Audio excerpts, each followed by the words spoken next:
ईर्ष्या, भ्रष्टाचार, दुख, हिंसा, लालच। ये कुछ ऐसे शस्त्र हैं जो धीरे धीरे इस दुनिया को खत्म करते जा रहे हैं। इन्हीं की बदौलत आज हम एक ऐसे युग में जी रहे हैं जहां मर्यादा, धर्म और अहिंसा का नामो निशान नहीं है। पुराणों के अनुसार इस युग को कलयुग कहा गया है, जो कि सतयुग, त्रेता युग और द्वापर युग के बाद आता है। कलयुग एक ऐसा युग जहां इंसान ही इंसान का दुश्मन होगा, जहां अच्छाई को जड़ से खत्म कर दिया जाएगा। लोग एक दूसरे को मार कर खाने लगेंगे। भगवान और धर्म में किसी का विश्वास नहीं होगा। आए दिन बलात्कार और चाइल्ड अब्यूज जैसे घिनौने काम होने लगेंगे। धरती का रंग काला हो जाएगा, पर्यावरण नष्ट हो जाएगा, आसमान से तेजाब बरसने लगेगा। सुनकर भी डर लग रहा है ना?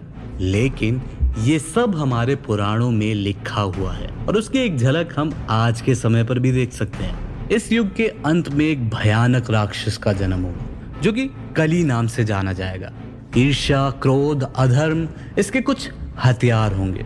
देखने में ये काले रंग का होगा, बड़े खूंखार दांत होंगे, बड़ी लंबी लाल जीभ होगी जिसे देखते ही लोग कांप उठेंगे। कलयुग में कली का इन्फ्लुएंस इतना ज्यादा होगा कि लोग भगवान को छोड़कर कली की पूजा करने लगेंगे, कली की हर बात मानने लगेंगे।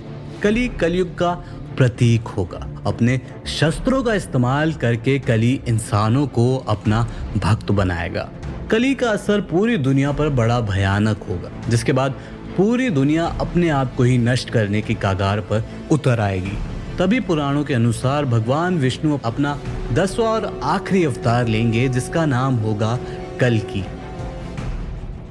यदा यदा हि धर्मस्य ग्लानिर्भवति भारत अभ्युत्थानमधर्मस्य तदात्मानं सृजाम्यहम् परित्राणाय साधूनां विनाशाय च दुष्कृतां धर्म संस्थापनार्थाय संभवामि युगे युगे। यानी जब जब धरती पर अधर्म का राज होगा तब तब मैं प्रकट होता रहूंगा, सज्जन लोगों की रक्षा के लिए प्रकट होऊंगा, धर्म की स्थापना के लिए प्रकट होऊंगा। ऐसा विष्णु अवतार श्री कृष्ण ने अर्जुन से कहा था। पुराणों की माने तो कलयुग के अंत में सफेद घोड़े पर सवार होकर आएंगे। उस सफेद घोड़े का नाम होगा देवदत्त। कल्कि काफी स्किल्ड वॉरियर होंगे, जिनके हाथ में एक चमकती हुई तलवार होगी। उनके अंदर सूर्य जैसी चमक होगी। कल्कि अवतार की जानकारी के बारे में हमें भागवत पुराण और विष्णु पुराण जैसे धार्मिक ग्रंथों में मिलता है। उनका घोड़ा देवदत्त शक्ति और पवित्रता को सिंबलाइज करता है, वहीं उनकी तलवार अधर्म और असत्य को नष्ट करने वाली दिव्य शक्ति को दर्शाती है। पुराणों में भविष्य का इंसान कैसा होगा इसके बारे में भी काफी डिटेल में बताया गया है। पुराणों के अनुसार भविष्य के इंसान में लाज शर्म नाम की कोई चीज नहीं होगी।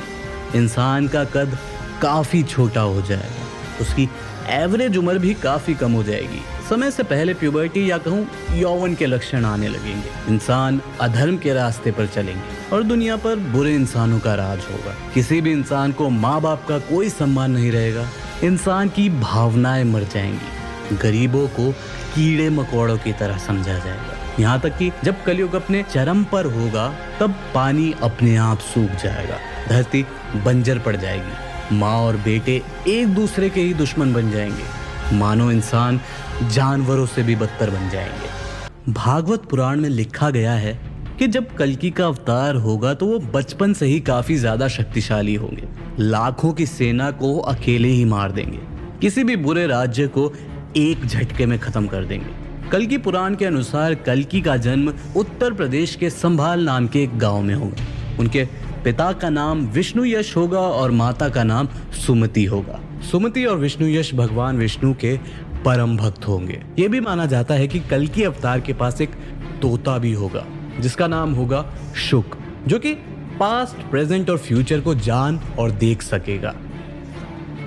कल्कि भगवान का मिशन होगा कली का अंत करना और एक बार फिर से धर्म की स्थापना करना। ऐसा भी माना जाता है कि कल्कि अवतार की मदद करने के लिए 7 चिरंजीवी भी आएंगे, जो कि इस वक्त धरती पर ही मौजूद हैं। चिरंजीवी यानी वो लोग जो कई युगों से इस धरती पर रह रहे हैं। पर किसी को भी पता नहीं कि वे कहाँ हैं। इन 7 चिरंजीवियों के नाम है भगवान हनुमान, भगवान परशुराम, वेद व्यास, विभीषण, गुरु कृपाचार्य, अश्वत्थामा और राजा बलि। कहा जाता है कि गुरु कृपाचार्य, वेद व्यास और अश्वत्थामा कल्कि के जन्म के वक्त उनके पास आएंगे और उनका नामकरण करेंगे। भगवान परशुराम उन्हें वेद, पुराण, शस्त्र, अस्त्रों का ज्ञान देंगे। वहीं कल्कि राजा बलि को मुक्ति देंगे, जिसके बाद राजा बलि भी कल्कि के इस युद्ध में उनकी मदद करेंगे।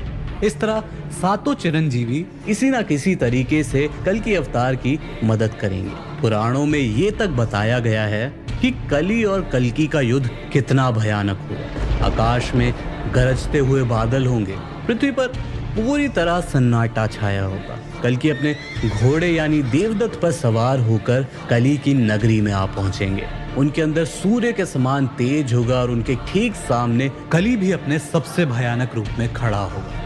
इतना भयानक युद्ध शुरू होगा कि सारे देवी देवताओं की नजरें भी इसी युद्ध पर रहेंगी। युद्ध की वजह से धरती कपकपाने लगेगी, चारों ओर युद्ध की आवाजें होंगी। आखिर में कली कमजोर पड़ जाएगा और कल्कि उसके साथ उसकी पूरी नगरी को भी जला देंगे, जिसके बाद कली का अंत हो जाएगा। अधर्म खत्म होगा और फिर एक बार धर्म की स्थापना होगी। एक नए युग की शुरुआत होगी जहां हर कोई भगवान में विश्वास रखेगा, उनकी पूजा करेगा। बच्चों के साथ सब प्यार से रहेंगे, महिलाओं की इज्जत की जाएगी। अधर्म का नामो निशान खत्म हो जाएगा। इंसान को पैसे का लालच नहीं होगा। और कल्कि का कॉन्सेप्ट सिर्फ हिंदू पौराणिक कथाओं में नहीं, बल्कि बाकी बहुत से धर्मों में भी माना जाता है, जिसमें एक मसीहा आकर ह्यूमन लाइफ को रिन्यू करता है। और अगर साइंस की बात करें तो साइंस खुद मानता है कि एक दिन पृथ्वी का अंत हो जाएगा, वो चाहे न्यूक्लियर वेपन्स की वजह से हो, क्लाइमेट चेंज की वजह से हो, पैंडेमिक की वजह से हो या किसी एस्टेरॉइड की वजह से हो, लेकिन होगा जरूर, जिसके बाद एक नई शुरुआत होगी। वो कहते हैं ना, every ending has a new beginning.